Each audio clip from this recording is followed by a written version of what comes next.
Hey everyone, I'm Matthew with My Employees, home of the easiest employee recognition program in America. And I'm here today with Kris Meents. Kris, how's it going today? Oh, pretty great. How are you doing? Doing good, man, doing good. Kris is the general manager of Cracker Barrel in Auburn, Indiana, and we're talking about some uplifting stories of the American workforce on the front lines of the pandemic. So tell me, Kris, what are things like in the local community? How's everybody getting along in Auburn? It seems like everybody's getting along pretty fine. I know the guests that come in there, they are very appreciative that we're open. Really appreciative that we're taking the time to take their orders, and we at the store like kind of make it more like hospitable too as well. Asking them how their family are because like a lot of them coming in are regulars and they come in on a day-to-day basis. So we know who they are. We talk to make sure that they're healthy, make sure the families are healthy. But it's more or less like that friendly like home away from home still kind of feeling when they come in, and we still try to provide that for them. And then they come in, they're excited to see us. They're excited to come and get food too as well. So the community is getting along great. I know going to some of the stores and stuff, you see a lot of people helping each other out. I mean, you still have a couple people like that are kind of like trying to stay away, clear, and everything. But the people are still helping each other out in the grocery stores. People are still trying to like the community seems to be getting along pretty well. That's great, man. That's great. What's the vibe like in the restaurant? What's the vibe like with the team members and everything there? The staff, they're getting a little stir crazy. I know that for sure because I talk to them on a regular basis, but they know what's going on. They're just excited to get back to work and try to get back into it, and they just miss it. I think they understood more of what's going on and how appreciative of the environment that we created for them when they're not in it. So they don't have it on a day-to-day basis, and they're like, "Hey, you know what? I miss work. Like, when can I come back and just like, can I just come in and hang out?" I'm like, "No, you can't come in and hang out." While we were still open before we went to curbside, actually, a lot of employees would just come in and check on us to see how we're doing, which is complete opposite, I would think. But they're excited to see us. They're excited to check on us to make sure that we're doing good and everything. And I mean, inside it, man, the atmosphere inside the store is still alive and well, even though the employees ain't there. I mean, that's the heart of it, man. It's the employees, but they're not there, but they're still checking on us too, just like we're checking on them. So That's cool. That's cool. And I remember that you were saying when we were talking before that you were actually reaching out to your staff and everybody over the phone, checking on them and seeing how everybody's doing. yeah, we checked on them like 3 times just to see how they were doing with the whole thing. Make sure that the families are good because that's important too, man. That hits home for people, especially with what's going on. I don't want to share any of those stories as far as like over on the East Coast and stuff, but like, man, it's like knowing that people around you are good. You know, it lets you know that everything else is like there's opportunity for um, positivity out of that because not everybody's affected by it, but still like there's still some hope. You know. Yeah, yeah. And you were talking about, there's a lot of things that you are looking at from a positive lens with all of this that you've been working to try to find the good in all of the, I guess, all of the chaos, which has been really uplifting. I mean, at least for me to hear.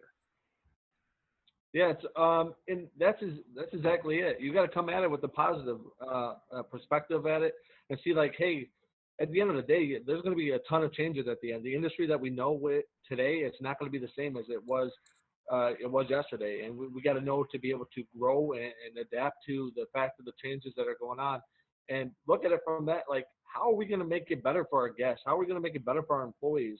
And like kind of be in the front line, be that leader that you're supposed to be, and really encourage them because they're doing the same thing. Like they're risking when they come back and the stores are back open. You don't think that in their head is, hey, what if I still get it? It still could be there. It could still possibility be a problem. So you got to look at it like this thing. How are you going to re-encourage your employees that everything's going to be okay? That they're your number one priority. How are you going to re-encourage the guests that they're your number one priority? You got to change your perspective. You got to change the way you do things because the old way wasn't working. Now we have to go through a new way of thinking, and go from that perspective on that, and know that you can still change and get that positivity out there and re-encourage them to do what they need, what they need to do and have to do. Yeah, I mean, that's impressive, man. It's really refreshing to hear the trying to, put whatever kind of positive spin that you can on that. So we're talking about ways that team members have been stepping up in the face of adversity and crisis. How was that? How have you seen that play out in your restaurant?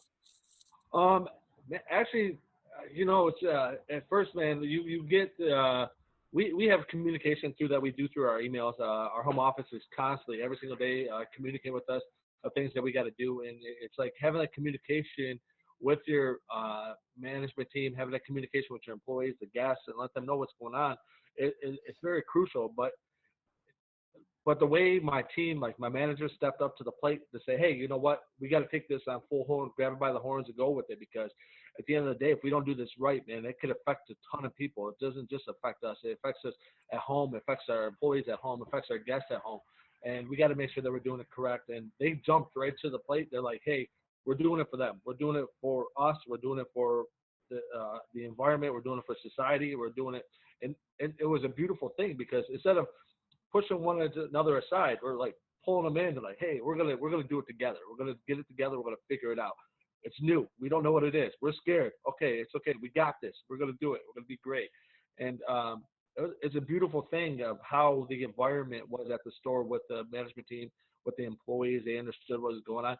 Hey, you ain't gonna be working for a couple weeks. Okay, we get it. We understand. We don't want to get sick. Like, okay, that positivity? They know everything's gonna be okay because of how we're handling it. That's great, man. I love to hear that everybody's been communicating so strong, and I find stories like that really, awe-inspiring. That kind of thing is going on because you hear so much of the negative. The negative stories are really easy to find. It's hearing that people are looking at this as a growth opportunity and looking at this from just a positive lens is really, like I said, it's really, really refreshing. And what does the world need to know about the people on the front lines in the restaurant industry right now? Um, know when this is all done that first of all you have to be able to adapt to it. First of all, understanding that this isn't going to change. This is a new way that we got to look at things, and we got to do it. But we got to come up with a positive lens, like we keep talking about, and knowing and accepting the fact that the changes are going to happen, whether or not we're going to be with it or not. We got to accept the changes and do it the right way because you have people watching you. You're being leaders in the company, like the workforce, being leaders with hospitality, being leaders with whatever concept that you're working at. You got to understand the way that we did and do life is different now, and we got to go from a different aspect from it and do it for the right reasons and adapting to it. So keep an open mind about it. Go in it with a positive outlook and know that the changes that are coming, yes, it's going to be a lot of work. Yes, it's going to be, but the reward at the end by doing it correctly is going to be 100 times beneficial than anything you've ever put forward to. So I think in the front line, just keep a positive thought. Understand that change is good. What was that? What was that? Told a long time ago. Everybody loves change, but everybody hates it. But you gotta accept it. You gotta accept the change. You gotta go with it and know that we're doing it not for somebody else's families. And that's what I go to work, man. Have that same mindset. We're doing it for somebody else's family. Like that could be my mom. That could be my mom working at that Cracker Barrel. That could be my mom working somewhere else. And how would I want them to be treated? And that could be my mom dining in there. How could I make them feel like more comfortable and know that we're there to take care of them with this pandemic, with everything else, and that they're our number one priority. And don't up the mindset, man. Just have that positive mindset. Know the change is coming and know that we're going to go with it, right? That's awesome. That's awesome. So, if there are some of your team members or your staff or your employees watching right now, what kind of message do you have for them? What would you like to say to your team right now? I appreciate them. I'm thankful that I have them. I'm thankful that they're with me 100%. I'm thankful that they're reaching out to me. I'm like every day, like I've lost sleep for this, man. I'm not gonna lie. It's like some stressful nights knowing that people aren't eating, knowing stressful nights that people don't have money, man. It's hard. It's hard, but knowing that I have them and knowing the fact like I just before I left work today, I had one of my employees give me a call and say, "Hey, I want my hours. I want to work. I'm ready to work. I just need to work. I'm excited to come back. Like I want to work next to you. I'm excited to be with you." Like it's refreshing knowing that my directive that I'm going with and my mindset that I'm having is affecting them in a positive aspect of it. And I want to say thank you because I couldn't do what I do on a day-to-day basis without them, and I appreciate them 100%. And to let them know that I'm grateful. Like every day, I'm grateful for the team I have, and every day I'm grateful for the people that I work with. So that's my message. That's awesome, Kris. And I'm grateful that you took a few minutes out of your busy schedule to speak with us today. Once again, that's Kris Meents, General Manager of Cracker Barrel in Auburn, Indiana. Kris, from all of us at My Employees and everyone around the country, I want to say thank you and thanks to your team for everything that you're doing to keep things running as smooth as possible. I really appreciate you guys. I appreciate you guys too, man. Thank you. All right. Have a great day. You too.